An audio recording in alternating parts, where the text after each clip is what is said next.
Hello दोस्तों, मेरा नाम है राहुल शर्मा और मैं स्वागत करता हूं आपका अपने नए यूट्यूब चैनल जिसका नाम है उड़ान कोचिंग इंस्टीट्यूट। तो आज की क्लास में हम लेके आए हैं concept of development and stage of development. तो सबसे पहले देखते हैं ये क्लास आपकी कहाँ इफेक्टिव होगी। सीटेट के एग्ज़ाम के लिए बहुत अच्छी क्लास रहेगी आपके लिए, यूपी टेट के एग्ज़ाम के लिए बहुत अच्छी क्लास रहेगी और सुपर टेट के एग्ज़ाम के लिए भी बहुत अच्छी क्लास रहेगी। तो जुड़े रहिए, बड़ी अच्छी क्लास होने वाली है हमारी आज की। चलिए स्टार्ट करते हैं। तो सबसे पहले हम स्टार्ट करते हैं, जैसा कि हम जानते हैं डेवलपमेंट, विकास। तो किसी भी डेफिनेशन को पढ़ने से पहले हम आपको बताते हैं उसके कुछ मुख्य बिंदु होते हैं, कीवर्ड्स होते हैं, उन पे ध्यान देना बहुत जरूरी है। जैसा कि आप जानते हैं ऑब्जेक्टिव पेपर है। अब आपका जो है बीएड बीटीसी की तरह इसमें सब्जेक्टिव तो आएगा नहीं, तो कुछ मुख्य बिंदुओं पर ध्यान देंगे अगर आप, तो बड़े आराम से वहां से क्वेश्चन भी कर सकते हैं और उसको समझ भी सकते हैं। तो देखिए, डेवलपमेंट, विकास होता क्या है? यह एक सतत प्रक्रिया है, यानी कंटिन्यूअस प्रोसेस है जो कि लगातार चलता रहता है। तो सबसे पहला इंपॉर्टेंट वर्ड तो यही है कि हमको यह पकड़ना है कि यह प्रोसेस कैसा है। यह कंटिन्यूअस प्रोसेस है, हमेशा चलता रहेगा, सतत। ठीक है। उसके बाद अब हम देखते हैं इसमें कौन कौन से पहलू इसके अंदर होते हैं।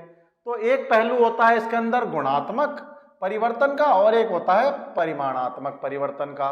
परिमाणात्मक परिवर्तन को आप मात्रात्मक भी बोलते हैं, जिनको हम मात्रा द्वारा बताते हैं। तो उसको देखते हैं अभी क्या होता है। ये इंग्लिश में बोले तो ये है कि क्वालिटेटिव एस्पेक्ट्स एंड क्वांटिटेटिव। तो देखिए, जैसा कि क्वांटिटेटिव का मतलब है या परिमाण का मतलब है कि ये किसी चीज की क्वांटिटी को बता रहा है। जैसे कि मान लीजिए 2 किलो, ठीक है, 2 फीट, तो ये क्वांटिटी हो गई किसी चीज की, इन चीजों को ये बताएगा। और बात करते हैं अगर क्वालिटी, तो किसी के गुणों को बता रहा है कि भाई उसमें क्या है। मान लीजिए आज जो है वो दुखी है, खुश है, तो कुछ ऐसी चीजें वो बताएगा जिनको हम ऑब्जर्व कर सकते हैं लेकिन नाप बिल्कुल नहीं सकते। तो चलिए देख लेते हैं क्वालिटेटिव चेंज, गुणात्मक परिवर्तन क्या हो सकते हैं। तो देखिए, गुणात्मक परिवर्तन के अंदर चेंज अकर इन इमोशनल एस्पेक्ट्स। यहां पर इमोशनल एस्पेक्ट्स हमने एग्जाम्पल के तौर पे लिखा है, यानी हमारा सामवेगिक में, लेकिन इसमें चेंजेस जो होते हैं इमोशनल एस्पेक्ट्स में, आपके मेंटल एस्पेक्ट्स में, कॉग्निटिव लेवल पे और आपके मोरालिटी में बहुत सारे चेंजेस आते हैं जिनको नापा नहीं जा सकता, ऑब्जर्व किया जा सकता है। तो हम चाहें तो यहाँ पर जो एस्पेक्ट्स हैं आगे भी हम समझाएंगे, आप चाहो तो यहीं लिख सकते हो इमोशनल एस्पेक्ट्स में, और उसके बाद आपके मॉरल एस्पेक्ट्स हो गए, कॉग्निटिव एस्पेक्ट्स हो गए, तो ये सारी चीजें आगे भी आएंगी। तो यहां तक आपको समझ में आ गया होगा कि चेंज अकर इन इमोशनल एस्पेक्ट। इधर क्या होगा, increase in height, weight gain, change, यानी शरीर का कद बढ़ना, वजन बढ़ना, बनावट परिवर्तन आदि। इसको आगे बहुत छोटे एग्जाम्पल से समझ सकते हो, आपको सदा याद भी रहेगा। हम एक 2 साल का बच्चा ले लेते हैं जिसका नाम है सोनू। ये 2 साल का बच्चा, यदि, अब आप जानते हो 2 साल के बच्चे के अंदर विकास बहुत तेजी से बढ़ रहा होता है। तो यदि हम इसकी परिमाणात्मक की बात करें, मात्रात्मक की बात करें, तो मान लीजिए सोनू की हाइट है 2 फीट, तो 2 फीट में नप गया है सोनू। सोनू का वेट है 20 केजी, तो 20 केजी यानी मात्रा में आ गया है सोनू की में।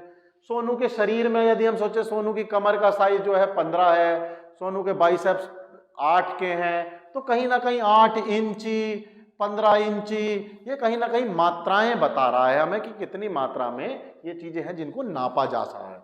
यहां पर आएंगे तो हम यहां पर क्या है, देखिए जो सोनू के परिवर्तन हैं वो सारे गुणात्मक हैं। आपको कभी भी ये नहीं दिखाई सुनाई देगा कि सोनू के अंदर आज 2 किलो भाषा सीखी सोनू ने, या 2 किलो सोनू दुखी है। ये मात्रा नहीं है, ये मात्राओं द्वारा मापा भी नहीं जा सकता, क्योंकि ये ऑब्जर्व करने की चीज है कि भाई आज 2 साल का सोनू है और 2 साल के सोनू ने 3 या 4 अक्षर नए सीख लिए हैं, 2-3 वर्ड सीख लिए हैं, तो आपने ये चीजें ऑब्जर्व करी है।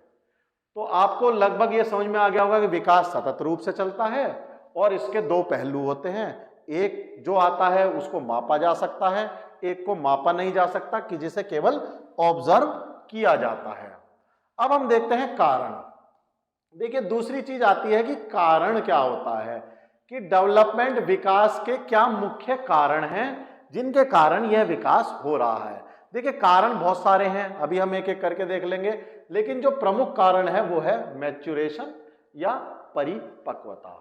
देखिए मैच्योरेशन जैसा कि हम जानते हैं ये एक अंदरूनी तौर पे आता है, यानी ये एक तो हेरिडिटरी है प्लस इसे इंटरनली गाइडेड होता है, ये इंटरनल गाइड करते हैं। तो इसके जो अगर हम कीवर्ड्स देखेंगे तो देखिए guided by the inner attitude, जिसको हम बोलते हैं कि आंतरिक अभिवृद्धि। आप इसको बहुत आराम से नोट कर सकते हैं, मैं हट जाता हूं, स्क्रीनशॉट भी ले सकते हैं आप इसका और आराम से इसको देख सकते हैं। देखिए इनर एटीट्यूड और जेनेटिकली सेल्फ डिटरमाइंड फैक्ट्स, जिनको हम बोलेंगे अनुवांशिक रूप से परिपक्व स्वतः निर्धारित तथ्यों द्वारा निर्देशित। अब देखिए ये चीजें आपके इंटरनली डिपेंड करती हैं, ना तो इनका कोई ट्रेनिंग से फर्क पड़ने वाला। ऐसा नहीं है कि आप ट्रेनिंग करोगे तो आप जल्दी मैच्योर हो जाओगे, नहीं, क्योंकि ये अंदरूनी तौर पे गाइडेड है तो ये अपने समय पे ही मैच्योर होंगी, अपने समय पे ही पूरी होंगी। तो ये ऐसा हो, तो यहां पर सबसे इंपॉर्टेंट चीज इसमें यही आएगी कि इसका प्रशिक्षण से कोई प्रभाव नहीं पड़ता। इसका एग्जाम्पल देख सकते हैं आप, जैसे बच्चों का खिसकना, घुटने के बल चलना, खड़ा होना एवं दौड़ना। अब आप ये सोच रहे होंगे कि ये तो माँ बाप भी सिखा सकते हैं।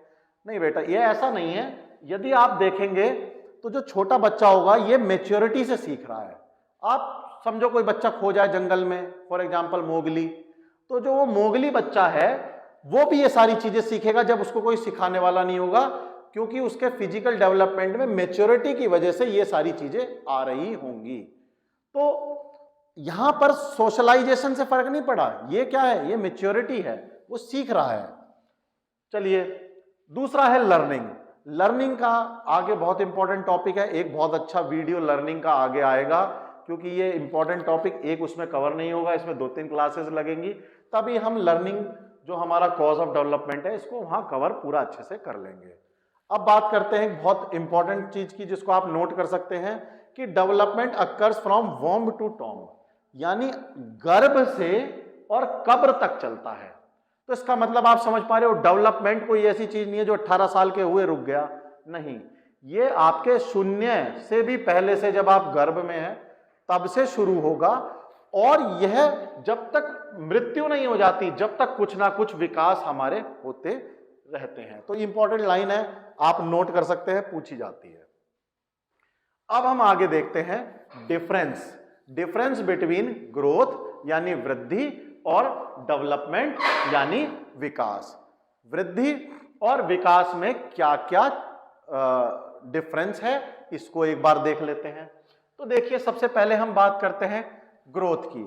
तो ग्रोथ मैच्योरिटी पे डिपेंड कर रहा है, और मैच्योरिटी में आपको बता चुका हूं कि सेल्फ गाइडेड है, अपने आप चीजें बढ़ रही हैं, पूरी हो रही हैं, और फिजिकली है कहीं ना कहीं। तो ये 3-4 वर्ड याद रखना कि एक तो मैच्योरिटी पे डिपेंड कर रहा है, एक फिजिकल ग्रोथ की बात हो रही है जब ग्रोथ की बात हो रही है, तो इसका मतलब हमारे शरीर का आकार बढ़ना, वजन बढ़ना, कहीं ना कहीं ग्रोथ इससे रिलेटेड है। तो समझ पा रहे हैं आप। तो देखिए growth stops at maturation. Growth कब खत्म हो जाती है, वृद्धि एक समय के बाद रुक जाती है। जब आप परिपक्व हो जाते हैं तो वृद्धि आपकी रुक जाती है। लेकिन ऐसा क्या डेवलपमेंट या विकास के साथ होगा? बिल्कुल नहीं होगा, क्योंकि आखिरी लाइन आपको याद हो तो हमने क्या लिखा था, यह आपके जीवन से पहले से लेकर और कहां तक चलती है, यह आपके मृत्यु तक चलती है। तो डेवलपमेंट एक सतत है जो मृत्यु तक चलेगी ही चलेगी। ये बात समझ में आ गई होगी आपको। चलिए, growth can be measured accurately. ये हम सोनू का एग्जाम्पल देके आपको बहुत अच्छे से समझा चुके हैं कि जो ग्रोथ है हमारी, वृद्धि है, उसका मापन सही से किया जा सकता है। लेकिन डेवलपमेंट सब्जेक्टिव टॉपिक है, जिसको केवल हम क्या कर सकते हैं, जिसको हम केवल ऑब्जर्व कर सकते हैं। हम यह देख सकते हैं कि कितना डेवलपमेंट में वृद्धि हुई है, नाप नहीं सकते एग्जैक्टली उसको।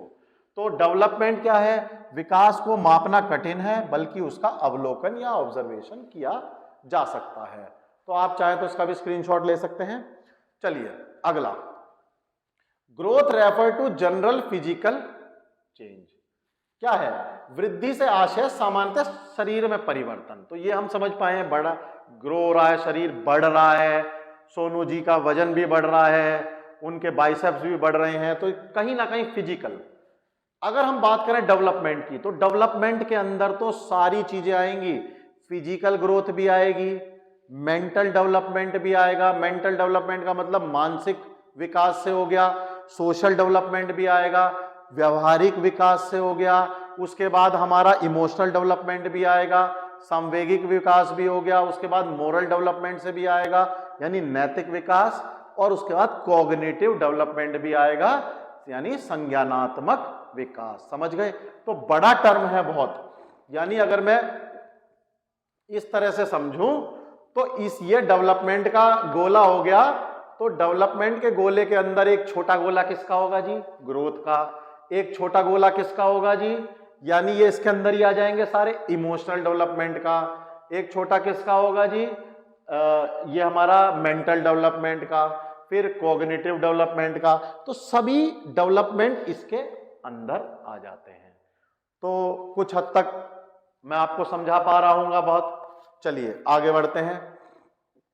अब आती है हमारी कुछ स्टेजेस ऑफ डेवलपमेंट। तो देखिए, विकास की अवस्थाएं।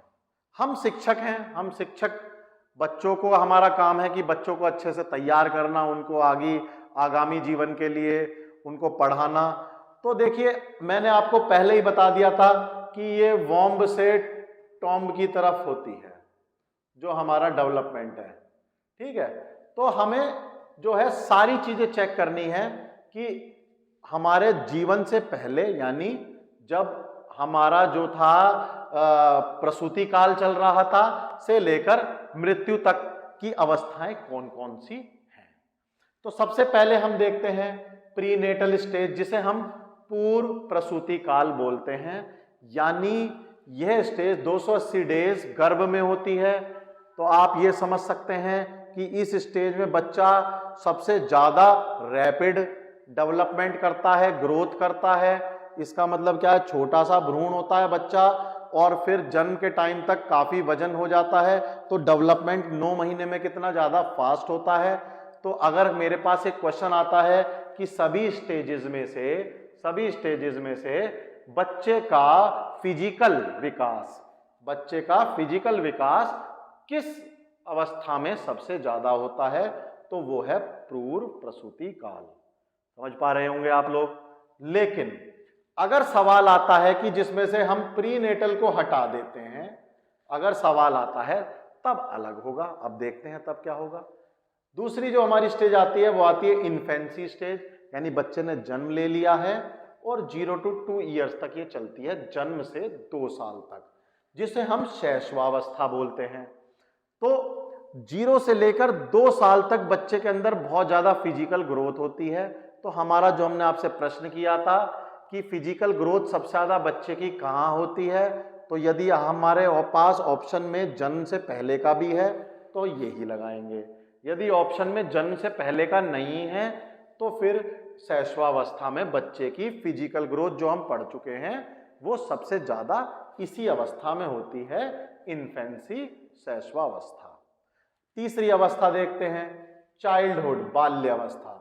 जो 2 साल पूरे हो गए बच्चे के, अब 2 साल बाद 2 से लेकर 12 साल तक जो अवस्था चलती है, यानी जब बच्चा 12 साल का हो गया हो तो ये 10 साल पूरे हो गए, यानी 10 ईयर्स की ये एक स्टेज है।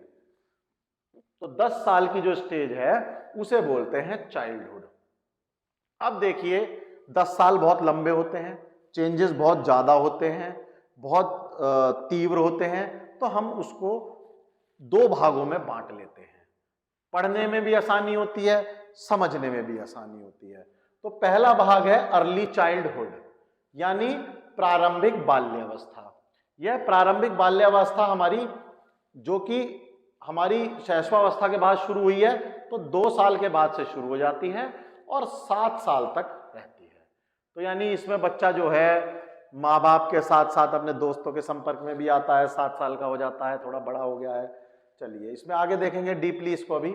मिडल और लेट, यानी जब हमने 2 भाग करे थे तो दूसरा भाग है उत्तर बाल्य अवस्था।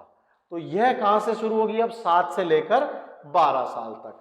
तो जो हमारे 2 to 12 ईयर्स थे हमने 2 में बांट लिए, 2 to 12 ईयर्स।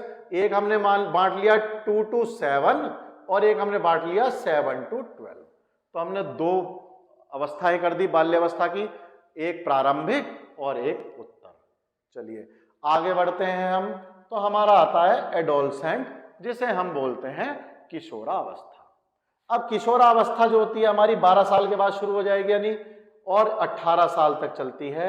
ये सबसे ज्यादा इंपॉर्टेंट है क्योंकि यहाँ पर क्या है, बच्चे के अंदर बहुत ज्यादा हार्मोनल चेंजेस आते हैं, इसलिए इसको जो है हमें बोला गया है स्ट्रेस और स्ट्रॉम वाली स्टेट बोली गई है। यानी हमारे अंदर जो है बहुत तीव्रता से तो तूफान आएगा एकदम से, ठीक है। तो इस स्टेट में बच्चा सबसे ज्यादा गलत डिसीजन लेता है, यानी चांसेस ज्यादा होते हैं। तो ये हो गया हमारा किशोरावस्था। आगे देखते हैं अर्ली एडल्टहुड, जिसे युवावस्था बोलते हैं। ये 3 अवस्थाएं जो हैं, युवावस्था, मिडिल एडल्टहुड यानी प्रौढ़ावस्था और ओल्ड एडल्टहुड वृद्धावस्था, ये केवल हमें देखनी है, ये पूछी भी नहीं जाती हैं क्योंकि हम शिक्षक हैं और शिक्षक का काम छात्रों को पढ़ाना है। और ज़्यादातर 18 साल के बाद जो है छात्र जो है स्कूल कॉलेज इन सबको छोड़ के आगे बढ़ जाता है, यानी स्कूल को छोड़ के चला जाता है आगे। तो हमें इतने पे ही बच्चे के पे ध्यान देना है, पूछते हुए भी इतने सही है, लेकिन क्योंकि ये वॉर्म से टॉम की तरफ चलती है, हमने इसलिए ये भी आपको बता दी कि कहीं कोई ऐसा प्रश्न हो तो नजर में रहे और आपसे वो प्रश्न मिस ना हो। चलिए अब आते हैं different aspects of human development, मानव विकास के विभिन्न पक्ष।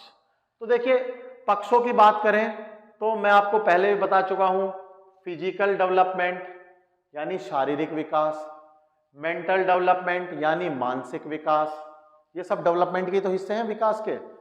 सोशल डेवलपमेंट सामाजिक विकास, इमोशनल डेवलपमेंट संवेगात्मक विकास, मॉरल डेवलपमेंट नैतिक विकास बोलते हैं, और कॉग्निटिव डेवलपमेंट संज्ञानात्मक विकास या ज्ञानात्मक विकास।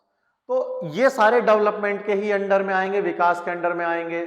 और इसमें होता क्या है बच्चों, ये सारे एक दूसरे से डिपेंडेंट भी रहते हैं। कुछ किताब में 3 भी हो सकते हैं, कुछ किताब में 4 भी हो सकते हैं और कुछ किताब में ज्यादा भी हो सकते हैं।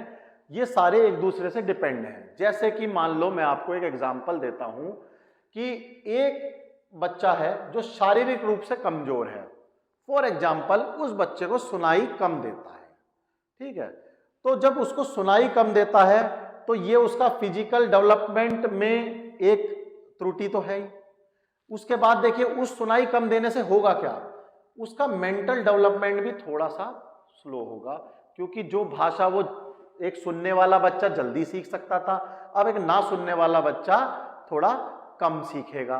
तो कहीं ना कहीं हम देखें तो उसका मेंटल डेवलपमेंट थोड़ा सा धीरे होगा या देर से होगा, ठीक है। सोशल डेवलपमेंट की बात करें तो हो सकता है कि उसके कुछ सोशल डेवलपमेंट वाले हिस्से में भी थोड़ा देरी हो, वो बच्चों के साथ घुल मिल ना पाए, वो बच्चों के साथ घुल मिल के इतना सीख ना पाए जैसे कि आम बच्चे सीख जाते हैं।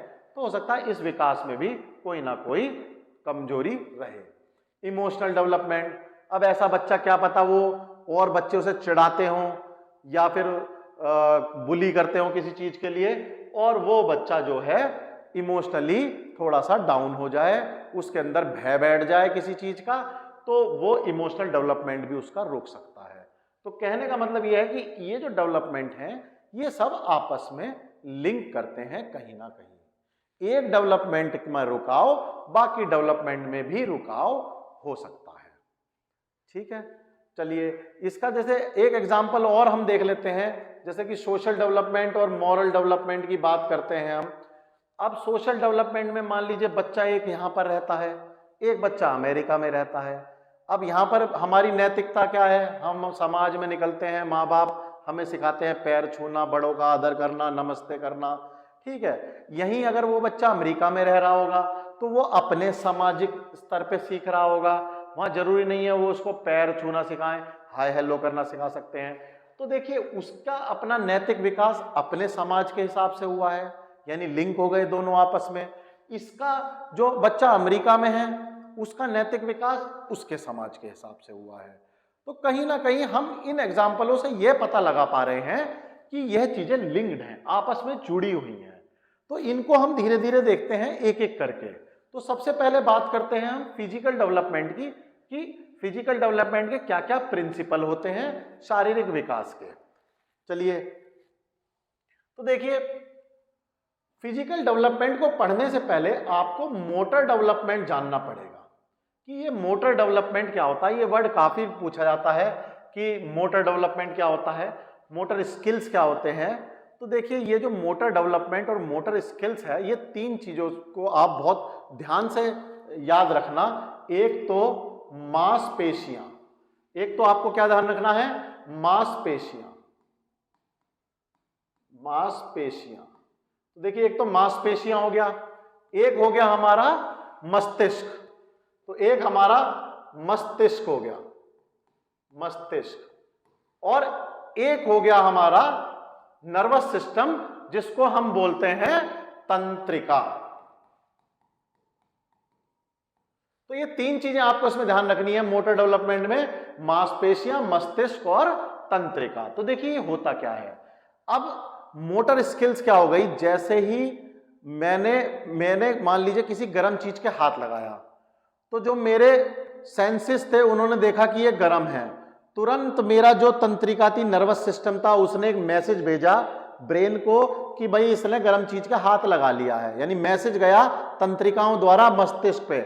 मस्तिष्क ने क्या कहा, मसल को ऑर्डर दिया हाथ हटाओ, मसल को ऑर्डर दिया हाथ हटाओ। तो मोटर स्किल्स में आ गया ये मोटर वो वाली मोटर नहीं है कि जो है पानी खत्म हो गया पंप चला दो मोटर चला दो, वो वाली मोटर नहीं है, ये ब्रेन वाली है।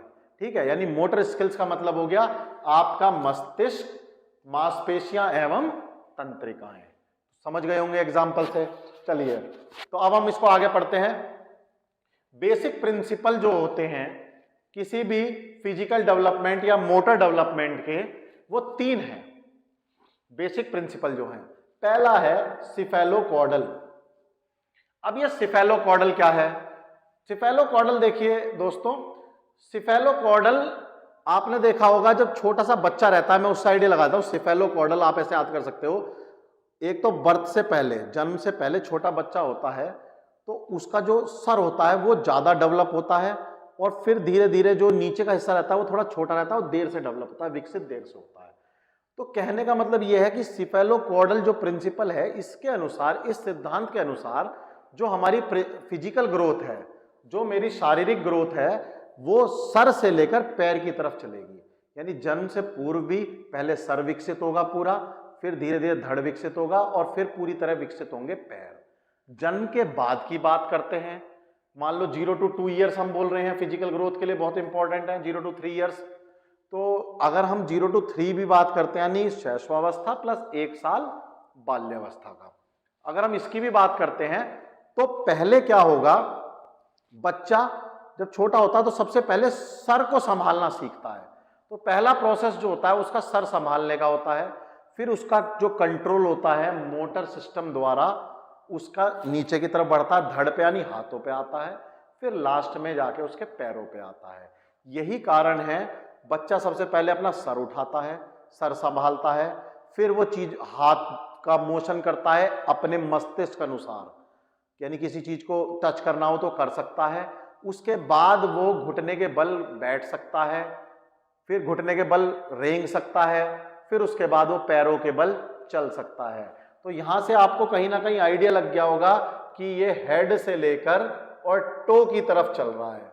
स्क्रीनशॉट ले लीजिएगा बाद में, ताकि आपको ये याद रहे, हेड से लेकर टो की तरफ ये चल रहा है सिफेलोकॉर्डल।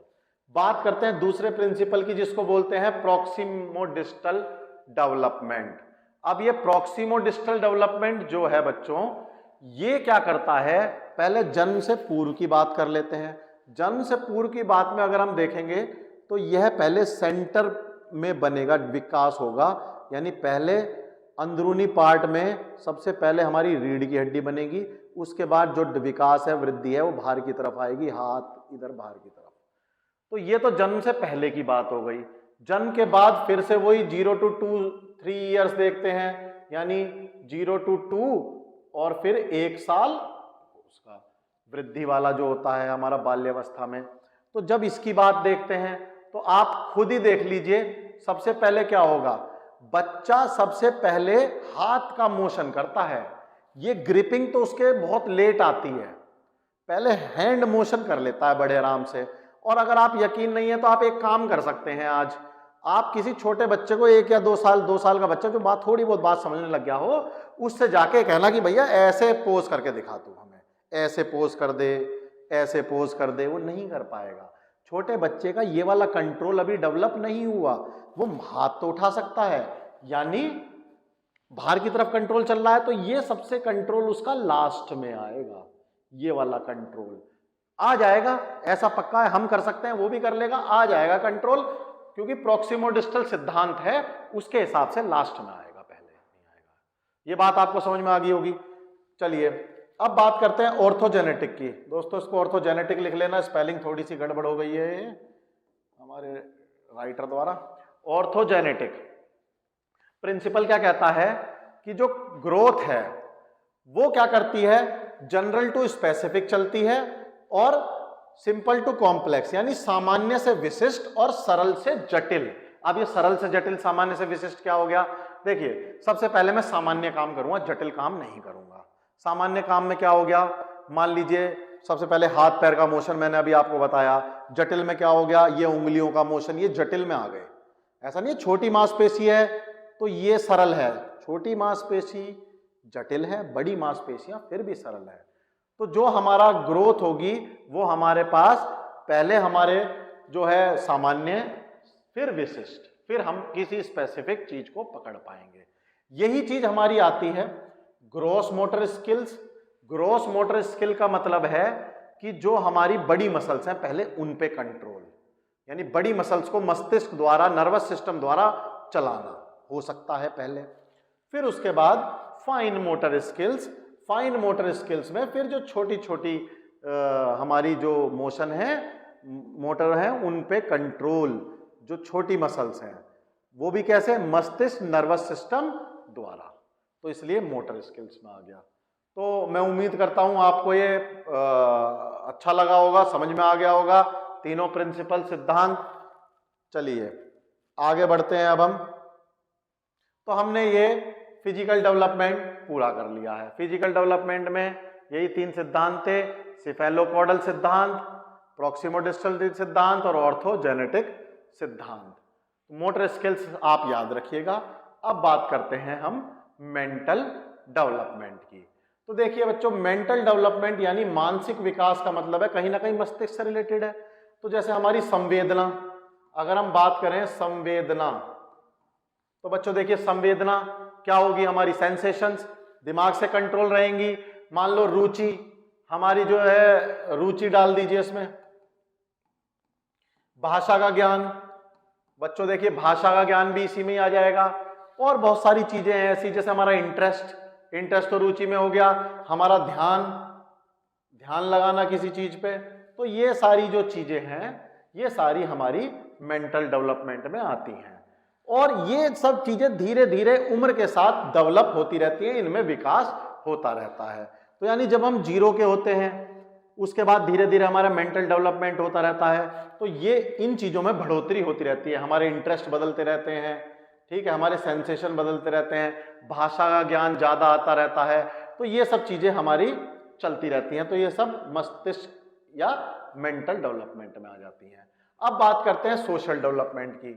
तो देखिए सोशल डेवलपमेंट जब हम बात करते हैं तो सोशल डेवलपमेंट पहले 0 to 2 ईयर शैशवावस्था, फिर 2 to 7 ईयर्स, यानी जो हमारी पहले वाली बाल्यावस्था थी वो।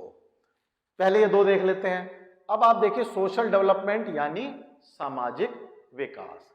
तो देखिए बच्चों पहले 0 to 2 ईयर्स जो होता है वहां बच्चा पेरेंट्स के कांटेक्ट में रहता है, दादा दादी के कांटेक्ट में रहता है, वही उनके समाज हैं, तो वो ही उन्हीं की मान्यता, उन्हीं की परंपराओं को सीखता है।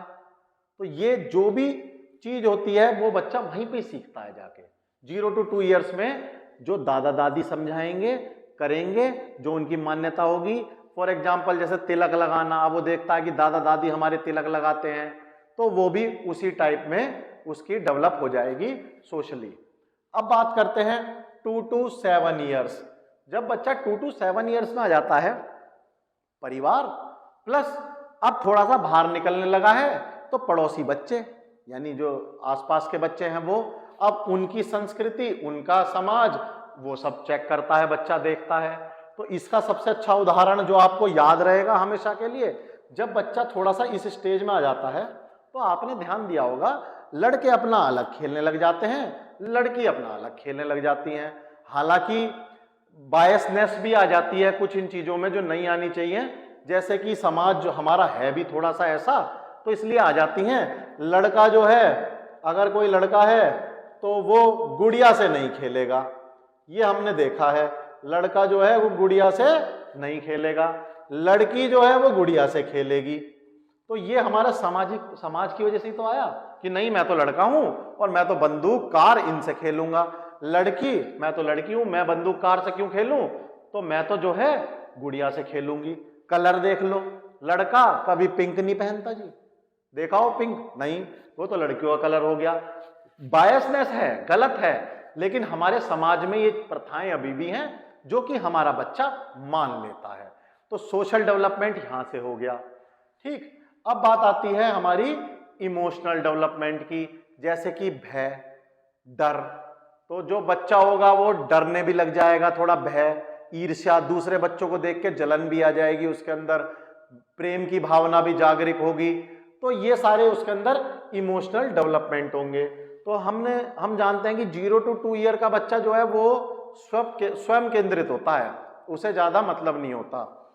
0 to 2 ईयर का बच्चा स्वयं केंद्रित हो गया, लेकिन जब वो 2 to 7 अपने पड़ोस में निकला बच्चा, तो थोड़ा सा उसके अंदर इमोशनल डेवलपमेंट आया। अब मैं आपको इसमें एक एग्जाम्पल भी दे सकता हूं कि जैसे मान लो आपने देखा होगा कि जो छोटे बच्चे होते हैं, छोटे बच्चे, तो आपने देखा होगा वो अपने, जैसे मान लो बेटा है तो वो मां से ज्यादा लगाव रखते हैं, और जो लड़की है वो फादर से ज्यादा लगाव रखती है। अब आप कहोगे जी इसमें भी बायसनेस है, इसमें बायसनेस नहीं है। क्यों? क्योंकि देखिए हमारे अंदर एक ओपीडस नाम का एक इमोशंस आता है, एक इमोशनल बिहेवियर होता है ओपीडस नाम का। वो ओपीडस क्या करता है, लड़कों के अंदर जनरेट होता है, और जिसके कारण लड़का जो होता है वो अपनी मम्मी से अधिक प्रेम करता है। यानी जो छोटा बच्चा होगा वो इस ओपीडस जो इमोशनल चेंजेस आए उसके कारण वो अपनी मदर से ज्यादा प्रेम करता है। और एक लड़कियों में आएगा इलेक्ट्रा, तो लड़कियों में जो आता है वो आता है इलेक्ट्रा। ये जो इलेक्ट्रा आता है, इस इमोशनल चेंज के कारण जो लड़की होती है वो अपने फादर से ज्यादा लगाव रखती है। तो ये इमोशनल डेवलपमेंट थे जो उनके अंदर आए, उम्र के साथ आए, इसी वजह से वो ऐसा हुआ। तो उम्मीद है समझ में आ रहा होगा आपको।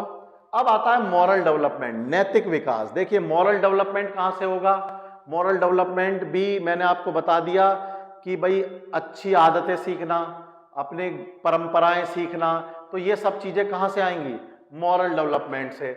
जो कि बच्चा कहां से सीखेगा, सबसे पहले घर से सीखेगा, फिर जब वो बाहर निकलेगा तो सोशलाइज होगा तो समाज से सीखेगा, तो वहां से हमारे अंदर नैतिक विकास भी जागरूक होते हैं। अब आता है हमारा संज्ञानात्मक यानी कॉग्निटिव डेवलपमेंट। ये बहुत इंपॉर्टेंट टॉपिक है, बड़ा टॉपिक है, इसको बाद में अलग से भी कवर किया जाएगा, इसका आइडिया मैं आपको दे देता हूं। जो संज्ञानात्मक विकास है, कॉग्निटिव डेवलपमेंट है, यह आप ऐसे समझिए कि अपनी सेंसेस का इस्तेमाल करके बच्चा बिना किसी मदद के अपनी जो सेंस ऑर्गन है उसका इस्तेमाल करके बच्चा अब खुद सीखता है, बच्चा खुद सीखने की कोशिश करता है, यानी कोई ट्रेनिंग उसको नहीं दी जाती इस तरह। तो वो जो विकास होता है उसको बोलते हैं हम संज्ञानात्मक विकास। जैसे कि मान लीजिए एक छोटा बच्चा है, बोल नहीं सकता, और उसका गरम केटल पे या गरम चाय पे हाथ लग जाए, वो तुरंत अपना हाथ खींच लेता है, उसे लगा कुछ गड़बड़ है, गरम है, अब वो बोल भी नहीं पा रहा, और आप उस केटल पे हाथ लगाइए वो आपको अलग करेगा। उसके मन में भय व्याप्त हो गया कि ये चीज गलत है, ये कुछ मुझे डरा रही है या दर्द दे रही है, ये चीजें तो सीख गया, वो व्यक्त नहीं कर पा रहा तो आपका हाथ हटाएगा। संज्ञानात्मक विकास बोलते हैं इसको। ऐसे बहुत सारे एग्जाम्पल हैं, आगे बहुत सारे लोगों ने इस पर रिसर्च की है, तो एक एक करके उन सभी को लिया जाएगा। तो आपको लगभग ये जो है डिफरेंट एस्पेक्ट ह्यूमन डेवलपमेंट के समझ में आ गए होंगे। आगे बढ़ते हैं हम इसमें थोड़ा सा। अब देखते हैं, देखिए ये जो है हमारे एक आपके आगे ग्राफ लेके आए हैं। ये ग्राफ में इधर तो जो है इधर एज है, तो ये एज है इन ईयर्स है, यानी उम्र के साथ, और इधर जो है हम किसी भी एक चीज में फिजिकल डेवलपमेंट लेके आए हैं। क्या लेके आए हैं बच्चों? फिजिकल डेवलपमेंट, यानी विकास। कौन सा वाला? हम लाए हैं इसमें वृद्धि वाला। तो आप देख रहे होंगे ये वाली जो लाइन है, ये देखिए ध्यान से, ये वाली, ये सबसे ज्यादा ग्रोथ की है। ये 0 to 2 ईयर में सबसे ज्यादा ग्रोथ हुआ, जो हम आपको बार बार बता रहे हैं। फिर बाल्यावस्था शुरू हुई, तो ये 1 साल में देखिए यहां भी बहुत ज्यादा ग्रोथ हुआ। तो ये जो लाइन है 0 से लेकर 3 साल की, ये सबसे ज्यादा फिजिकल ग्रोथ की लाइन है। इस उम्र में सबसे ज्यादा ग्रोथ हुआ। फिर देखिए थोड़ा मंदा हुआ, कम होता जा रहा है, फिर और कम हो गया, फिर बढ़ा। तो ये जो हमारी लाइन आई, ये किशोरावस्था की हो गई। तो किशोरावस्था में भी बहुत तीव्र होता है, लेकिन सबसे ज्यादा तीव्र किसमें पाया जा रहा है? आप देख सकते हो फिजिकल डेवलपमेंट किसमें है सबसे ज्यादा तीव्र? 0 to 2, जिसे हम शैशवावस्था बोल सकते हैं। तो आपको ये समझ में आ गया होगा। स्क्रीनशॉट भी ले सकते हैं, नहीं तो कोई बात नहीं, ये तो ग्राफ तो पूछा नहीं जाता, लेकिन हमने आपको दिखा दिया फिर भी।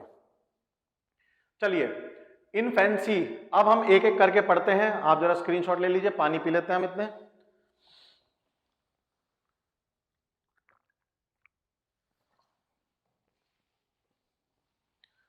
तो स्टूडेंट्स अब ये देखते हैं इनफेंसी यानी शैशवावस्था।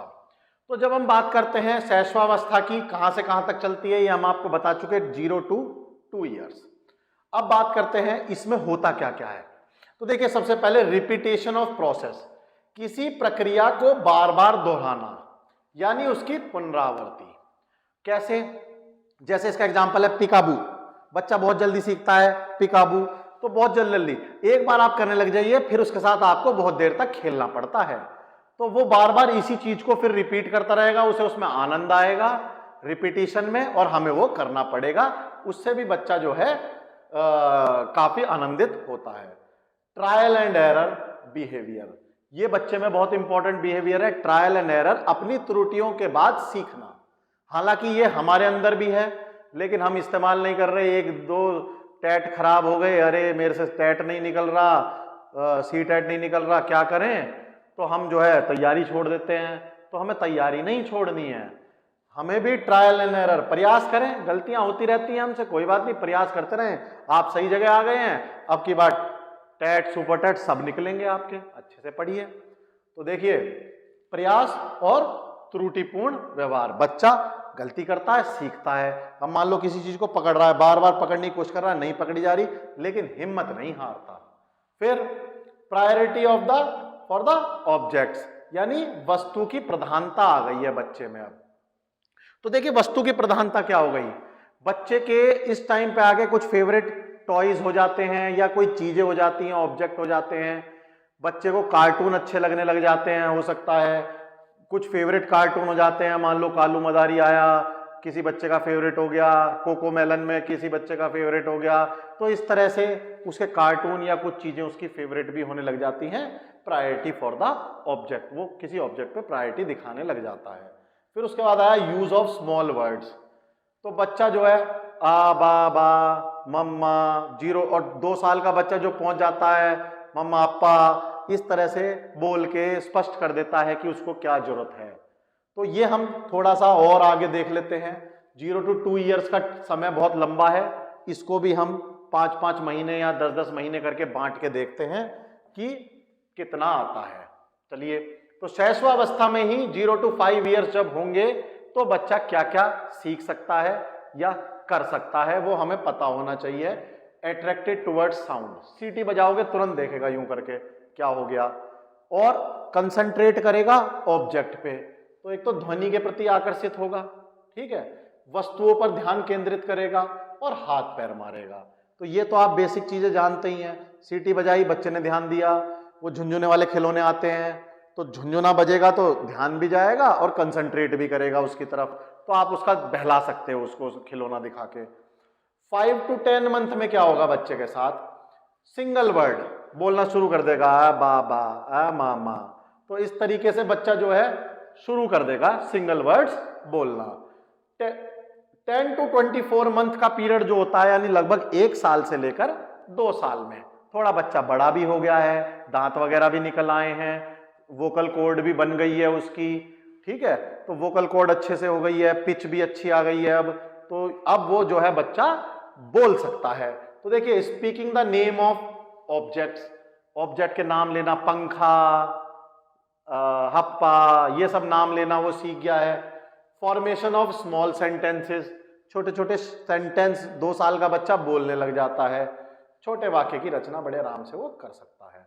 चलिए, अब 2 साल के बच्चे का स्वभाव कैसा होगा देखिए, सेल्फ सेंटर्ड, स्वयं केंद्रित, अपने आप पे ध्यान रखना, अपना आप को केंद्र मानना, सब कुछ अपने आप को मानना, यही होता है। और उसे मतलब नहीं होता ज्यादा, मम्मी पापा की जब जरूरत है, जब कोई जरूरत है उसे, वरना वो कोई जरूरत नहीं, खुद ही खेलता रहता है बेड पे, अपना मजे लेता रहता है।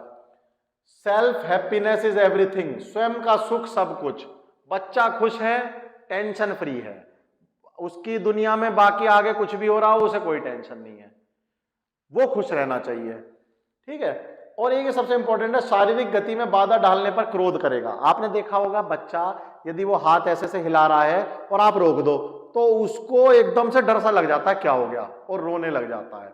तो कुछ बच्चे तो अगर आप उनकी गतियों को ही रोक दो तो ही वो रोने लग जाते हैं। तो इस तरह से क्या होता है कि शारीरिक गति में बाधा डालने पर क्रोध आ जाता है उनको।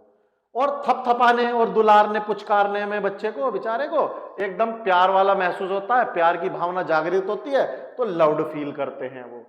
तो ये कुछ ऐसी चीजें हैं जो इन्फेंसी पीरियड में, शैशवावस्था में आती ही आती है बच्चे के साथ, और आपने ये चीजें ऑब्जर्व करी होंगी, बस आपको जो है ये ध्यान रखनी है।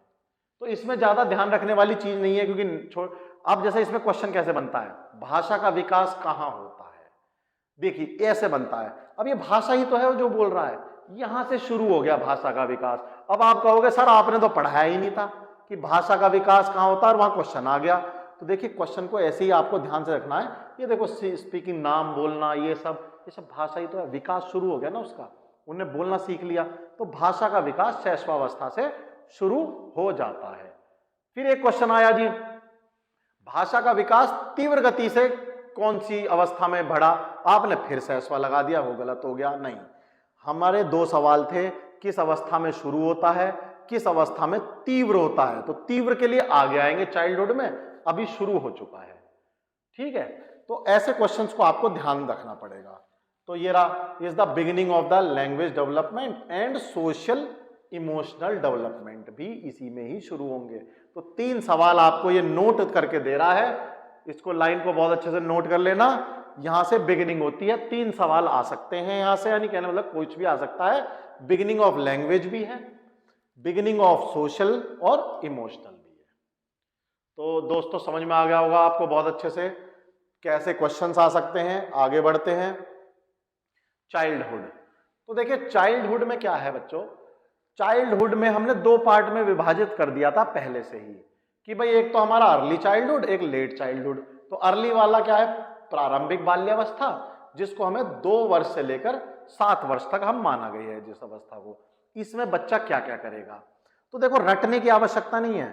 वैसे तो आप चाहो तो स्क्रीनशॉट ले सकते हो, इसका स्क्रीनशॉट ले लीजिए, रटने की आवश्यकता नहीं है इसको। तो देखिए इसमें बच्चों, सबसे पहले थोड़ा सा तो बॉडी लॉन्गर और लीनर हो जाती है, यानी लंबा एवं सुडोल बनता है बच्चा। बच्चा लंबा हो जाएगा, सुडोल हो जाएगा।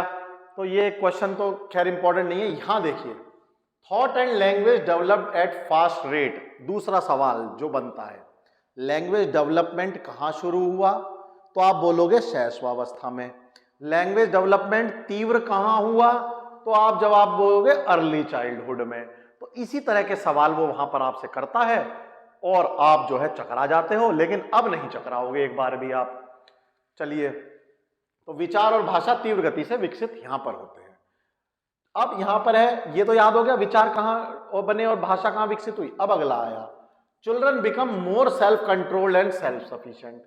अब फिर सवाल आएगा, फिर भूल जाओगे अरे गुरुजी ने क्या पढ़ाया था, अर्ली या लेट, तो मैं उसका बता देता हूं। सेल्फ कंट्रोल और सेल्फ सफिशिएंट का मैं आपको बहुत अच्छे से याद दिला देता हूं। जो 0 से 2 साल का बच्चा होता है, शैशवावस्था वाला, यदि उसको पोटी आई होती है तो पैंट में ही कर देगा, बताएगा नहीं आपको, शूशु आई पैंट में कर दी। लेकिन जो अर्ली चाइल्डहुड वाला बच्चा है वो आपको बता देता है। तो यहां से आप याद रख सकते हो, पोटी और शूशु की अर्ली चाइल्डहुड वाला बच्चा बता देता है। अब जब उसने बता दी तो क्या बन गया, आत्मनिर्भर, और खुद धो भी देता है। थोड़ा सा बच्चा बड़ा हो गया, पहले तो मम्मी धोती थी, अब खुद धो भी लेता है। बता दी, कंट्रोल कर लिया कि भाई बताने तक का कि मम्मी आई इतने निक्कर वगैरह उतारी, तो आत्मनियंत्रित भी हो गया। याद रहेगा, अब आत्मनियंत्रित, बता दी, कंट्रोल कर लिया, आत्मनियंत्रित, और आत्मनिर्भर, खुद ही धो भी ली। तो यहां से हम को याद रहेगा, लिंक कर लेते हैं हम इस चीज को, तो आपको याद रहेगा बड़े आराम से इस चीज का। चलिए, उसके बाद देखते हैं मोरल डेवलपमेंट बिगिंस। यहां पर ये नया सवाल आ गया, मोरल डेवलपमेंट यहां से शुरू होता है। अभी तक उधर क्या क्या डेवलपमेंट शुरू हुए थे, उधर इमोशनल, सोशल और ये सारे लैंग्वेज वाले शुरू हुए थे, लेकिन जो मोरल है ये फिर सवाल बन गया, यहां से शुरू होता है। फिर इनके गुरुजी कंफ्यूज हो जाएंगे कैसे करेंगे। तो मोरल डेवलपमेंट का आप कैसे याद रखोगे, देखो 0 to 2 ईयर्स में माँ बाप ज्यादा मोरालिटी सिखा नहीं पाते, क्योंकि बच्चा होता है स्वकेंद्रित, स्वकेंद्रित होता है, अपना सुख, उसके लिए सब कुछ है, तो वो मोरालिटी सीखेगा भी नहीं आपसे। जैसे इसका एग्जाम्पल है, जब बच्चा गोद में लेते तो कुछ बच्चों की आदत होती है चांटे मारने लग जाते हैं, वो आपके चश्मा खींच लेंगे, चांटा मारेंगे, सिखाने के बाद भी कोई फर्क नहीं पड़ता। लेकिन यहां मोरल डेवलपमेंट बिगिन होता है, यहां उसे अच्छे संस्कार दीजिए कि बेटा ये गलत है, तुरंत सीखेगा वो इस बात को। तो चश्मे वाली मारने वाली बात याद रखना, 0 से 2 साल का बच्चा नहीं रुकता, ये वाला रुक जाता है। यहां से लिंक करके इसको समझ के क्वेश्चन को गलत मत करके आना। बात समझ में आ गई। चलिए, अब आता है stage of most intense and crucial socialisation. Socialisation शुरू तो वहां हुआ था, लेकिन क्वेश्चन आ गया जी तीव्र कहां होगा, तो इसमें क्यों होगा सर, आपने याद नहीं कराया, अब बता देता हूं। Stage of most intense crucial socialisation, क्योंकि अब तक बच्चा माँ बाप दादा दादी, अब निकला पीयर ग्रुप में बाहर दोस्तों के साथ मजे करने। तो अब क्या है, सोशलाइजेशन बढ़ गया। जब बढ़ गया, अब 4 छोटे छोटे खड़े हैं कि आज तो जो है चांद टूटेगा ऊपर जाके। अच्छा जी, टूटेगा, फिर वो बात कर रहे हैं, हाँ टूट भी सकता है। तो यानी उन सोशली वो बातें कर रहे हैं, तो जब बात कर रहे हैं तो सीख रहे हैं। तो सोशलाइजेशन इसी उम्र से सबसे ज्यादा इंटेंस हो जाता है। ठीक है, उसके बाद अब आ गया, children at this stage become active member of their peer group. अब जो है पीयर ग्रुप, आपके जो आसपास के दोस्त हैं उनसे एक्टिव हो गया बच्चा, छोटे छोटे बच्चों में, और बातें चल रही हैं, घूमने चल रहा है, साइकिल चल रही है, मजे ले रहा है बच्चा इसमें। तो यहां पर ही बच्चा आके अपने दोस्तों में घुलना मिलना शुरू होता है, लेकिन माँ बाप के अंडर में ही रहता है। अभी प्री स्कूल एज बोला गया, क्यों, भेज लो जी किंडरगार्टन भेज लोगे, अपर किंडरगार्टन भेज लोगे। इस स्टेज में बच्चा प्री स्कूल क्यों बोला गया उसका बता रहा हूं। इस स्टेज में बच्चा किंडरगार्टन जाता है, अपर किंडरगार्टन जाता है, लेकिन क्या लंच ले गया, लंच खाया आ गया, सीखता कम है, ज्यादा घर पे सिखा दोगे उससे। तो इसलिए स्कूल के लिए तैयार करने वाली एज बोली गई है इसे प्री स्कूल एज, कि स्कूल को से तैयार कर रहे हैं आप उसे। स्कूल एलिमेंट्री स्कूल एज तो भी आगे आने वाली है, तो इसे इसलिए इसको प्री स्कूल एज बोला गया। आपको याद रहेगा कि भाई पहली स्टेज जो रहती है किंडरगार्टन वगैरह वाली, वो प्री स्कूल रहती है। चलिए, मिडिल और लेट चाइल्डहुड, अब वो जहां पर प्री स्कूल था ये एलिमेंट्री स्कूल बन गई, तो पहला यही देख लीजिए एलिमेंट्री स्कूल एज। तो इस स्कूल एज में क्या हुआ कि जो है एलिमेंट्री स्कूल एज बन गई है ये हमारी। ठीक है, आगे बढ़ते हैं। Children learn about the outer world, थोड़ा सा और देखिए। अब जो बच्चा है 7 से 12 का, ये कहां पहुंचा, स्कूल, किसके कंट्रोल में आया, टीचर। ये सबसे बड़ा रोल मॉडल होता है बच्चों का, टीचर। ये बच्चा अब अपने टीचर को देखेगा, उसे फॉलो करेगा, उससे सीखेगा, उसे देख के कहेगा मुझे ऐसा बनना है। तो इसलिए तो शिक्षक का अच्छा होना बहुत जरूरी है। यदि शिक्षक ही अच्छा नहीं होगा तो इस एज में आके बच्चा भी उसे कॉपी करना चाहेगा और गलत होगा। तो आपने देखा कुछ शिक्षक जो है क्लास में बैठे बैठे पान तंबाकू खा रहे हैं, तो छोटा बच्चा उससे क्या सीखेगा? यही तो सीखेगा। तो शिक्षक का रोल मॉडल, जो शिक्षक रोल मॉडल है वो बच्चे का है, खासकर शुरुआती बच्चे का, जब वो पहली बार स्कूल में गया है। तो children learn about the outer world and its culture. बाहरी दुनिया को देखना शुरू करता है और उससे सीखना शुरू करता है, उसके कल्चर से। Children master skills of reading, writing, arithmetic and other. यानी बच्चा पढ़ना, लिखना, अंकगणित, अन्य शिक्षण कौशल। तो अब बच्चा पढ़ना भी सीख रहा है, क्योंकि ये असली स्कूल एज है। पढ़ना सीख रहा है, लिखना सीख रहा है, मैथमेटिक्स, गुणा भाग प्लस माइनस सब सीख रहा है। उसे पता चल रहा है 2 + 2 4 होते हैं। अच्छा, ठीक है। तो अब वो क्वेश्चन मार्क बन गया है बच्चा। यहां याद रखना ये क्वेश्चन मार्क है कि बच्चे सबसे ज्यादा सवाल यही करेगा, उसका थॉट प्रोसेस बढ़ा है। तो देखते हैं आगे। Understanding of self morality and friendship increases. ठीक है। तो आत्म नैतिकता, देखिए इससे पहले जो नैतिकता थी उसमें मैं आपको बताना भूल गया एक चीज। इससे पहले जो नैतिकता थी, यहां पर मॉरल डेवलपमेंट बिगिंस, ये जो नैतिकता थी ये किसी दबाव के कारण थी। दबाव के कारण का मतलब जैसे कि या तो दंड के कारण, माँ बाप के डर से, या पुरस्कार पाने के चक्कर में मैं अच्छा बन रहा था, बच्चा अच्छा बन रहा था, हाँ जी नमस्ते भी कर रहा है, रिश्तेदार आए नमस्ते कर ली कि नाश्ता खाने को मिलेगा या पैसे देके जाएंगे। तो यानी किसी दंड या पुरस्कार के चक्कर में बच्चा अच्छा बनने की कोशिश कर रहा है। लेकिन जब बात आई यहां पर, तो अब वो खुद नैतिक बना। अब उसके अंदर ये चीज परमानेंट डेवलप हो गई है कि नहीं मुझे अच्छा बनना है। पहले जो चीज वो डर से या लालच में कर रहा था, अब वो तो 2 क्वेश्चन बनते हैं यहां से। फिर देखिए डर लालच में बच्चा किस एज में नैतिक बनता है? तो आप बोलोगे कि किस में करता है? ये हमारी शुरुआती जो चाइल्डहुड एज है उसमें। अगर वो बोलो कि आत्म नैतिक, यानी कि जो खुद से नैतिक बनेगा वो किससे बनेगा? सेल्फ मोरालिटी, ये आएगी हमारी मिडिल और लेट चाइल्डहुड में बिना किसी डर के। तो यहां से भी 2 क्वेश्चन, समझ रहे हो क्वेश्चन कैसे बनने हैं? चलिए, thought process become more logical. अब उसका थॉट प्रोसेस, उसकी विचार प्रक्रिया, मैंने बोला ना क्वेश्चन मार्क, अब बच्चा क्वेश्चन मार्क बन गया। पहले तो बहला लेते, देखो बेटा चंदा मामा, अब नहीं बहलेगा। अब चंदा मामा नहीं है, ये मामा कहाँ है? मामा तो मेरे घर पे है, वहां पर नानी के यहाँ, ये तो कुछ और है। अब बताओ बच्चा कि ये सैटेलाइट है, फिर उसे समझाओ, फिर वो कहेगा सैटेलाइट क्या होती है, सैटेलाइट का मतलब नेचुरल सैटेलाइट है। फिर उसे सारी चीजें आपको समझानी पड़ेंगी। अब वो लॉजिकल हो चुका है। अब आया एलिमेंट्री स्कूल एज, ये हो गया है, और गैंग एज, गिरो, छोटे छोटे पिद्दे पिद्दे से बालक अपना गैंग बना के घूमते हैं साइकिल चलाते हुए, तो ये गैंग एज हो गई है। चलिए आगे बढ़ते हैं, उम्मीद करता हूं आपको अच्छा लग रहा होगा लेक्चर। चलिए अब आता है एडोलसेंस। तो जब हम बात करें एडोलसेंस की, किशोरावस्था, ये चली थी 12 to 18 ईयर्स। देखिए सबसे खतरनाक स्टेज यही है किसी बच्चे के लिए, क्योंकि जब हम अपने ही कंट्रोल में ना रहें तो वो एज हमारी खतरनाक हो जाती है। हमारे हार्मोनल चेंजेस के कारण, बहुत सारी दिक्कतें इस एज में आके हमें होने लग जाती हैं, यानी किशोरों को।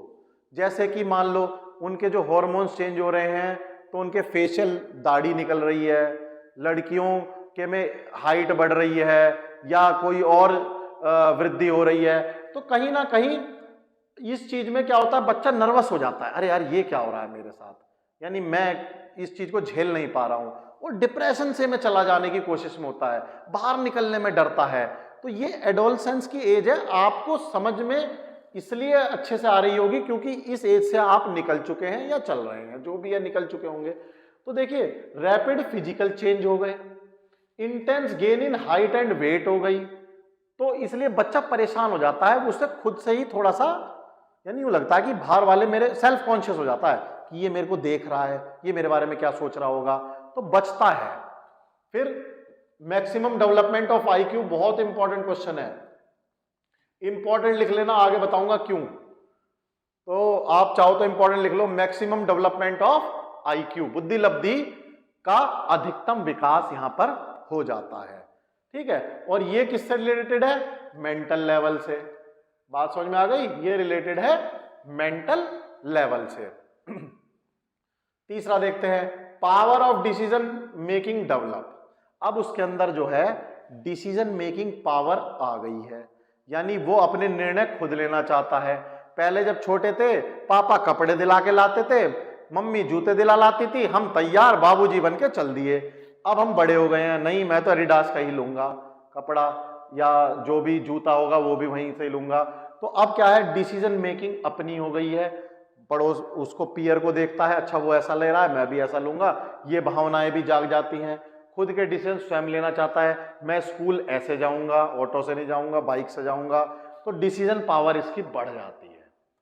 फिर उसके बाद interest in charming personality. Fair and lovely का सबसे ज्यादा यूजर यही बच्चा है, ठीक है, क्योंकि ये अपनी पर्सनैलिटी को चार्म करने में, कुछ लड़के होंगे जिम जाने शुरू कर देंगे, अरे नहीं जिम विम चलना चाहिए यार। लड़कियां होंगी जो हैं फेयर एंड लवली लगाना शुरू कर देंगी, नहीं सुंदर दिखना है तो इंटरेस्ट, क्यों? क्योंकि हार्मोनल चेंज है, इनकी गलती नहीं है, हार्मोनल चेंजेस हो रहे हैं उस समय। कुछ अच्छी चीजें भी हैं, स्टडिंग, पेंटिंग, टेलीविजन, कंप्यूटर, इनमें इंटरेस्ट बहुत ज्यादा बढ़ जाता है। जब कुछ बच्चों को देखा होगा आपने, हम भी इतने फीचर नहीं जानते मोबाइल के जितने वो जानते हैं, सारे अंदर तक खोल के सब बता देंगे आपको, ठीक है। चाहे कंप्यूटर में 12वीं में फेल हो गया हो तब भी सारे फीचर बता देगा, क्यों? क्योंकि उसका इंटरेस्ट इस चीज में है। फिर उसके बाद क्या है, the stage is full of self respect. अपनी सेल्फ रेस्पेक्ट सबसे इंपॉर्टेंट है इनके लिए। कोई इनकी सेल्फ रेस्पेक्ट पे हल्की सी भी आंच उठा देगा तो ये उसके विरोधी हो जाएंगे। तो इसलिए इनकी सेल्फ रिस्पेक्ट और ईगो, अहंकार इनका अपने आप में अहम जो है वो बहुत ज्यादा बढ़ चुका होता है, और अपने स्वाभिमान पे ये किसी का भी हमला सहन नहीं करते हैं। तो यहां से आपको लग गया होगा कि फुल ऑफ ईगो हो चुका है बच्चा। चलिए अब देखिए, more and more time spend outside the family. ऐसा क्यों कर रहा है बच्चा? तो ध्यान रखने वाली बात है, उसकी डिसीजन पावर डेवलप हो रही है हार्मोनल चेंज के कारण। ध्यान रखिए, दोबारा बोल रहा हूं, डिसीजन पावर डेवलप हो रही है हार्मोनल चेंज के कारण। पेरेंट्स डिसीजन लेने नहीं दे रहे, पेरेंट्स और उसके साथ ऐसी हो गई कि हमें तुमसे बात ही नहीं करनी, हमें तुम पसंद ही नहीं हो। बच्चा ऐसा सोचने लग जाता है कि तुम तो पुरानी विचारधारा के हो, पता नहीं कहां से मेरे माँ बाप बन गए। तो इस तरह की बातें बच्चा सोचने लग जाता है। क्यों? बागी हो जाता है। क्यों? क्योंकि आप उसकी डिसीजन पावर को चैलेंज कर रहे हो, एक तरह से उसके अहम को भी चैलेंज कर रहे हो। तो सारी चीजें उसकी उस समय माँ बाप चैलेंज कर रहे होते हैं, उसके घर वाले चैलेंज कर रहे होते हैं। तो वो अधिक से अधिक समय कहाँ बिताता है? परिवार से बाहर। तो ये बात आपको बहुत अच्छे से समझ में आ गई होगी। उसके बाद rebellion towards their parents, family, tradition and rituals. अपने परिवार, परंपरा और अनुष्ठान के प्रति थोड़ा विरोध करता है। परिवार के प्रति तो समझ में आ गया। कुछ ऐसी परंपराएं होती हैं जो इसको लगती हैं कि दकियानूसी परंपराएं हैं, ये नहीं होनी चाहिए। ये परंपरा जो है, आप ये मानिए कि भाई मॉडर्न जमाने में फिट नहीं बैठ रही है, पता नहीं तुम लोग क्यों अभी तक यूज कर रहे हो, तो उसका वो विरोध करना शुरू करता है इस उम्र में।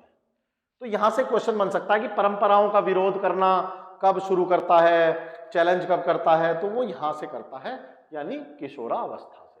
तो यहां से एक क्वेश्चन बन सकता है। बाकी age of stress and storm, तो स्ट्रेस उसके अंदर बहुत ज्यादा हो जाता है, और तूफान यानी स्ट्रेस और स्ट्रॉम की एक उसको संज्ञा दी गई है बच्चे को। इस एज में, इस एज को संज्ञा दी गई है कि भाई बच्चा ऐसा होता है। तो ये भी इंपॉर्टेंट है, कई बार पूछ लेता है कि स्ट्रेस एंड स्ट्रॉम एज किसको बोली गई है और क्यों बोली गई है। वो मैं आपको बता चुका हूं, हार्मोनल चेंजेस के कारण उसके अंदर बहुत सारी चेंजेस आते हैं। तो ये आपको बहुत अच्छे से समझ में आ गया होगा। चलिए दोस्तों, अब कुछ क्वेश्चंस देख लेते हैं, कुछ इंपॉर्टेंट क्वेश्चंस। तो क्वेश्चंस करने से पहले मैं आपको बता देता हूं, देखिए ये जो यूपी टेट का पेपर होगा, इसमें आपके पास समय की कोई ज़्यादा कमी नहीं रहेगी। तो सबसे पहली चीज़, जिस क्वेश्चन में आप थोड़ा सा फंस रहे हो या कोई दिक्कत आ रही हो, उसमें मैं ये चाहूँगा कि आप हिंदी इंग्लिश दोनों में पहले उस क्वेश्चन को एक बार पढ़ लीजिए। क्योंकि कई बार ऐसा होता है कि जो चीज़ें हिंदी में बहुत आसान होती हैं इंग्लिश में थोड़ी मुश्किल लिखी रहती हैं, या कुछ चीज़ें ऐसी होती हैं जो हिंदी में टफ होती हैं इंग्लिश में बड़ी आसान लिखी रहती हैं। तो एक बार यदि आप दोनों में क्वेश्चंस पढ़ लेंगे जिसमें आप फंस रहे हैं तो कोई प्रॉब्लम होनी नहीं चाहिए। चलिए हम देखते हैं क्वेश्चंस। निम्नलिखित अवधि में से किस में शारीरिक वृद्धि एवं विकास तीव्र गति से घटित होता है? तो इसमें मैं आपको बता चुका हूं कि शुरू के 3 वर्ष हमारे लिए सबसे इंपॉर्टेंट है। 3 वर्ष को हमने कैसे डिवाइड किया था? 0 से लेकर 2 तक शैशवावस्था, और फिर उसके बाद जो बाकी के बचे हुए साल है उसमें अर्ली चाइल्डहुड आ जाता है। तो हम ऑप्शन चेक कर लेते हैं। शैशवावस्था एवं प्रारंभिक बाल्यावस्था ठीक ही लग रहा है ये, फिर भी आगे के पढ़ लेते हैं एक बार ऑप्शंस। प्रारंभिक बाल्यावस्था एवं मध्य बाल्यावस्था ये नहीं होगा क्योंकि मध्य पे आगे थोड़ी स्लो हो जाती है। मध्य बाल्यावस्था एवं किशोरावस्था ये हो सकता था, किशोरावस्था में काफी तेज होती है लेकिन मध्य बाल्यावस्था में थोड़ी स्लो रहती है, इसलिए इस ऑप्शन को हम हटा देंगे। फिर आया किशोरावस्था एवं व्यस्तता, इसमें भी नहीं हो पाएगा। तो बेटा देखिए ऑप्शन जो है ए हमें मिल चुका है, ये हमारा बेस्ट ऑप्शन है, तो हम इसको टिक कर देंगे। चलिए दूसरा क्वेश्चन देखते हैं। विकास का शिरय पदाभिमुख, अब देखिए जो मैं आपको बात बोल रहा था वो यहां पर आराम से लागू होती है। शिरय पदाभिमुख अगर हम यहां देखेंगे इन द सिफेलोकॉर्डल प्रिंसिपल, तो यहां से अगर हम सिफेलोकॉर्डल इंग्लिश में आप पढ़ रहे हैं तो इंग्लिश में आपको थोड़ी प्रॉब्लम हो रही है, तो यहां देखिए शिरय पदाभिमुख, साफ साफ जो बच्चे हिंदी के हैं वो इसको कनेक्ट कर पा रहे होंगे कि जो सिर से पैरों की तरफ चलता हो, जिसकी डायरेक्शन हो, इसका मतलब सीधा सीधा हमें यहां पर आ रहा है। तो इसका ऑप्शन आपको मिल ही जाएगा सिर से पैर की ओर, ये हम बता भी चुके हैं, फ्रॉम हेड टू टो। बाकी सारे ऑप्शन आप देखेंगे तो वो आपके काम के नहीं रहेंगे, पहला ही ऑप्शन मिल गया। लेकिन मैं आपको बार बार बोल रहा हूं एक बार सारे ऑप्शन रीड करके जरूर देख लीजिएगा, हो सकता है सारे ऑप्शन सेम हो और लास्ट में ऑल ऑफ दीज लिखा हुआ हो, तो बच्चा फंस जाता है कई बार ऐसे। नेक्स्ट देखते हैं। देखिए शैशव काल की अवधि, ये क्वेश्चन सीटेट में भी काफी आ चुका है, यूपी टेट में भी बहुत बार आ चुका है, और इसमें काफी लड़ाइयां भी होती रहती हैं। कुछ बुक्स 3 साल बोलती हैं, कुछ बुक्स 2.5 साल बोलती हैं। हमने आपको 2 साल लिखवाया। अब यहाँ देखिए दोनों ऑप्शन है, तो हमारे अकॉर्डिंग जो ऑप्शन है और वो बिल्कुल सही हुआ है वो है जन्म से 2 वर्ष तक। बाकी जन्म से 3 वर्ष का भी ऑप्शन था जो कि नहीं होगा, 2 से 3 वर्ष तक नहीं होगा, जन्म से 1 वर्ष तक नहीं होगा, तो इसका ऑप्शन हमें ए मिल जाता है। आगे बढ़ते हैं बच्चों, होपफुली क्वेश्चन अच्छे लग रहे होंगे और समझ में भी आ रहे होंगे। कौन से गुण अच्छे मानसिक स्वास्थ्य के नहीं हैं? अब देखिए नहीं और हैं में बहुत दिक्कत होती है, बच्चा कई बार कंफ्यूज होकर उल्टा कर आता है। व्हाट आर नॉट, हटा दीजिए, what are not the characteristic of good mental health, तो हमें नॉट वाली चीज ढूंढनी है, इसमें ध्यान रखिएगा। अब देखिए नियमित जीवन यानी रेगुलर लाइफ से तो हमारी मेंटल स्टेबिलिटी बढ़ती है, तो ये तो नॉट में आएगा नहीं। संवेगात्मक परिपक्वता यानी इमोशनल मैच्योरिटी से भी हमारी जो है मानसिक स्वास्थ्य बढ़ेगा, तो ये तो सब प्लस वाले हैं। सेल्फ कॉन्फिडेंस से भी बढ़ेगा, आत्मविश्वास से, सहनशीलता से भी बढ़ेगा, बहुत विनीत से थोड़ा सा आइडिया नहीं लग पा रहा है अभी हमें, बढ़ेगा नहीं बढ़ेगा, ज्यादा किसी से विनीत हो जाना यानी वेरी मॉडेस्ट हो जाना। स्वयं में सीमित, यहां पर मेरे पास एक बात आ गई, स्वयं में सीमित यानी सेल्फ कंटेन्ड। अब आप एक बात सोच के देखिए, जो बच्चा अपने अंदर ही स्वयं में सीमित होगा, बाहर नहीं निकलेगा, कुछ नहीं करेगा, घर में लेटा रहेगा, बैठा रहेगा, तो उसका जो मानसिक स्वास्थ्य है वो थोड़ा सा गड़बड़ हो जाएगा। तो नॉट वाले में यानी नहीं है कि मैं मुझे यही ऑप्शन बेस्ट लग रहा है, क्योंकि बाकी सारे तो हाँ वाले थे। और देख लेते हैं, वास्तविकता की स्वीकृति, हाँ ठीक है, अच्छी मानसिक हेल्थ होगी, और स्वयं मूल्यांकन की योग्यता यानी एबिलिटी टू सेल्फ इवेलुएट। तो यहां से हमें यह पता चल गया कि हमारा जो ऑप्शन है वो सी है, सी पे आप टिक कर आएंगे, सही ऑप्शन होगा आपका। क्वेश्चन नंबर 5 देख लेते हैं बच्चों। माँ बाप के साये से बाहर निकल अपने साथी बालकों की संगत को पसंद करना संबंधित है। देखिए मैंने आपको बताया कि बच्चा जो है शैशवावस्था के बाद बाहर निकलता है, अपने दोस्तों के पास जाता है, लेकिन माँ बाप के साये में ही रहता है, माँ बाप के डिपेंडेंट रहता है। मैंने आपको एक बात और बताई, जब किशोरावस्था में पहुंचता है तो थोड़ा सा विरोधाभास होता है माँ बाप में और बच्चे में, जिसके कारण वो बाहर निकलने की सोचता है माँ बाप के साये से। तो यहाँ पर साफ साफ जो पहली बात है, इंडिकेशन क्या दे रही है कि ये किशोरावस्था की एक बात हो सकती है। माँ बाप के साए से बाहर निकलना और अपने साथी बालकों की संगत को पसंद करना। तो यहां कहीं ना कहीं ये किससे रिलेटेड है? किशोरावस्था से, क्योंकि पूर्व किशोरावस्था में भी अगर वो बच्चों की संगत में जा रहा है लेकिन माँ बाप की साये को नहीं छोड़ता, डिपेंडेंट पूरी तरह माँ बाप पे रहता है, उत्तर बाल्यावस्था में भी और शैशवावस्था में भी। तो देखिए यहां से जो मेरे पास बेस्ट ऑप्शन आया वो आया एडोलसेंस का। तो आप समझ गए होंगे कि इंपॉर्टेंट क्वेश्चन है। आगे बढ़ते हैं। देखिए बच्चों, मानसिक परिपक्वता की ऊंचाइयों को छूने के लिए प्रयत्नरत रहना संबंधित है। मैंने आपको पहले एक IQ पे, बुद्धि लब्धि पे इंपॉर्टेंट लगवाया था, वो इंपॉर्टेंट मैंने इसी क्वेश्चन के लिए लगवाया था। अब आप सोच के देखिए, IQ हमारा मैक्सिमम पहुंच जाता है कौन से स्टेज पे? जिसको हमने बोला था किशोरावस्था में। अब मानसिक परिपक्वता तो हमारी वही है कि हमारा IQ पूरी तरह से डेवलप हो गया है, वो किस अवस्था में होगा? किशोरावस्था में। तो हमारा ऑप्शन आ जाता है कि एडोलसेंस में हमारी मेंटल जो मैच्योरिटी है वो कंप्लीट हो चुकी होगी। होपफुली आपको बहुत अच्छी तरह से समझ में आ गया होगा बच्चों। चलिए आगे देखते हैं। खिलौनों की आयु टॉय एज कहा जाता है। अब देखिए बच्चा 2 साल का भी है, 0 to 2, उसको भी माँ बाप ने खिलौने ला के दिए। जो बच्चा पूरे बाल्यावस्था में, उसको भी खिलौने खुद लेके आया या माँ बाप ने दिए। तो देखिए इसमें क्या होता है, जब 0 to 2 होता है बच्चा, तो वो टॉय से खेलता तो है, लेकिन उसको टॉय एज इसलिए नहीं बोलते क्योंकि वो केवल हम उसका ध्यान केंद्रित कर रहे होते हैं, वो कंसंट्रेट करता है साउंड पे, लेकिन वो उससे खेल नहीं रहा होता। जबकि पूरे बाल्यावस्था को अगर आप देखेंगे तो ये रियली में टॉय एज है, क्योंकि बच्चा यहाँ पर उसके फेवरेट टॉयज अपने आप हो जाते हैं। जैसे हमने आपको बताया था कि जब लड़कियां बड़ी हो जाती हैं तो उनकी फेवरेट गुड़िया हो जाती है, जो कि बायसनेस है, लेकिन फिर भी जो लड़का बड़ा हो जाता है, किसी की बंदूक हो जाती है फेवरेट, किसी के लिए कार हो जाती है। तो रियली में जो टॉय एज शुरू होती है वो पूरे बाल्यावस्था से शुरू होती है। तो इसी को हम बोलेंगे कि खिलौने की आयु टॉय एज अर्ली चाइल्डहुड है, ना कि लेट चाइल्डहुड और इन्फेंसी और ऑल ऑफ दीज नहीं आएगा, क्योंकि ये दोनों गलत हो गए हैं। तो ऑप्शन ए हमें इसमें मिल चुका है। आगे बढ़ते हैं। शैशवावस्था की मुख्य विशेषता क्या नहीं है? देखो फ्रेंड्स, एक बार फिर से नहीं पे लगा लीजिएगा, क्योंकि नहीं वाले क्वेश्चंस में बच्चा एकदम से देख के टिक करी आता है, ऐसा नहीं है, थोड़ा ध्यान से पढ़ के आना। शैशवावस्था की मुख्य विशेषता क्या नहीं है?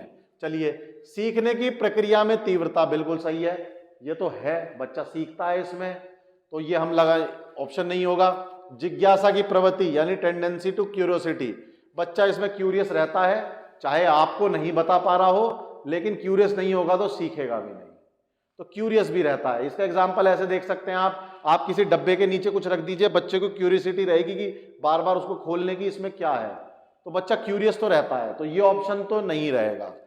चिंतन प्रक्रिया, मैंने आपको एक बात पहले बताई थी कि बच्चा सेल्फ सेंटर्ड है, ठीक है, अपना सुख सब कुछ, तो एटलीस्ट वो चिंतन प्रक्रिया, थिंकिंग प्रोसेस इसमें नहीं ला रहा है।